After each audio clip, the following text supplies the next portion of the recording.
Well, sexual harassment and assault can happen anywhere, even in our military. Soldiers at Redstone Arsenal ran a 5K today to raise awareness. Our Kenesha Dees spoke with them on why they're supporting the cause.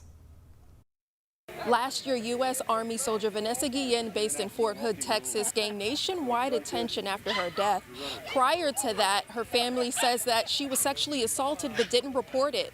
Leaders here at Redstone Arsenal hope that they're able to encourage people to report sexual assault if it does happen.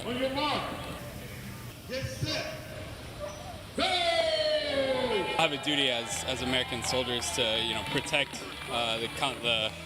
the person to our left and right, and that includes anything from in combat to sharp-related incidents. Last year, a total of 12 sexual harassment complaints were made and 129 sexual assault complaints were made, all from U.S. military, naval, and Air Force academies, according to the Department of Defense. Sexual harassment, assault response and prevention, or SHARP, was developed in 2003 so people can come forward. When it came about, a lot of things started happening downrange, and soldiers were a little bit nervous about reporting sexual assaults and rapes and sometimes even harassments. So what they did, it brought those positions in, and we are taking care of those positions, victim advocates, to make sure that soldiers get taken care of and they can come forward restricted and unrestricted. It's very important, and we want to continue to educate everybody and make everybody aware that the program is here and we are continuing to push forward. Soldiers say it's important to address the stigma associated with sexual harassment and assault in the military. There's some